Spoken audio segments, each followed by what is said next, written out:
Mas Sidik, bagaimana kemudian pandangan Anda mengenai tadi kritikan dari Prof. Mahfud?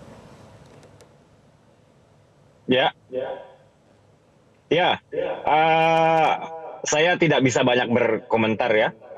Prof. Mahfud juga kan sebenarnya baru saja menjadi bagian dari eksekutif juga ya.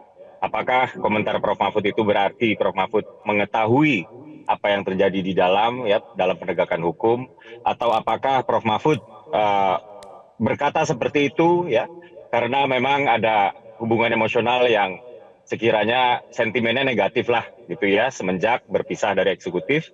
Jadi saya sendiri juga nggak tahu gitu. Jadi Oke.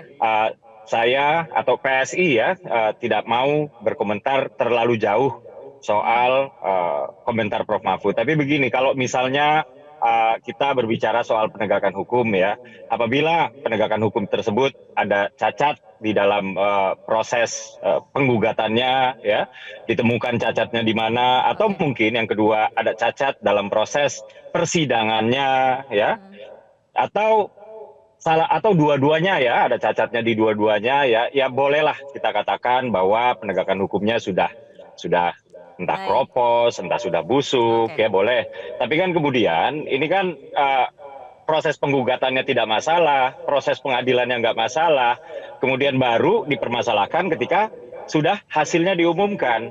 Nah ini Oke. kan bisa saja ya, bisa saja ini karena subjektivitas politik aja ya, yang dimana putusan MA ini nggak favorable terhadap selera politik orang-orang tertentu gitu. Jadi Oke, baik kami Mas pikir Sidik kalau mengenai misalnya putusan MA. Ya. Baik, Mas Sidik mengenai putusan MA sendiri, Ketum PSI mengatakan Kaisang Pangarep berjanji bakal beri kejutan berkaitan dengan Pilkada Jakarta Agustus mendatang. Nah, apakah kejutan ini menunggu dari sikap KPU ataupun langkah KPU, apakah akan mengadopsi putusan MA atau tidak? ya sebenarnya ini sudah pernah menjadi statement saya di beberapa media bahwa untuk Pilkada DKI ini PSI bertekad untuk memajukan calon dari kader kami sendiri. Itu PSI bertekad karena hitung-hitungannya itu kan ya, kalau partai politik mengajukan atau tidak itu adalah jumlah kursi di DPR setempat, baik itu DPRD tingkat provinsi atau di tingkat kabupaten kota.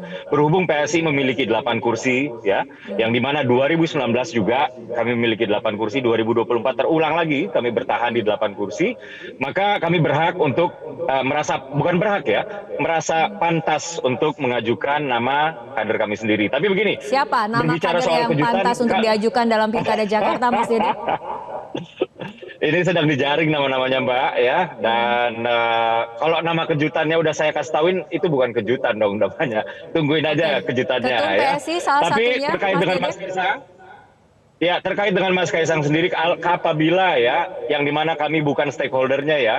Jadi sekali lagi harus saya katakan ya, kalau memang betul memang harus dibahas dulu di fraksi-fraksi di DPR, silakan gitu ya. Dan kalau memang pada akhirnya fraksi-fraksi menyetujui ya Oke. bahwa putusan MA tersebut akan diturunkan menjadi PKPU ya, yang dimana undang-undangnya kemudian direvisi, silakan. Kalau nggak disetujui juga silakan. Kalau memang Oke, baik. disetujui pada akhirnya ya tentu saja ruang buat Mas Kaisang untuk maju itu terbuka gitu. Tapi ini pun sekali lagi Mbak, ini pun ya, ini kami belum pernah membicarakan, artinya ini masih belum menjadi rencana kami.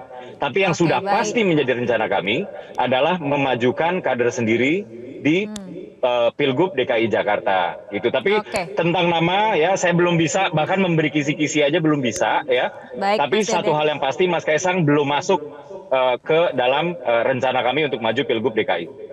Jelajahi cara baru mendapatkan informasi. Download Metro TV Extend sekarang.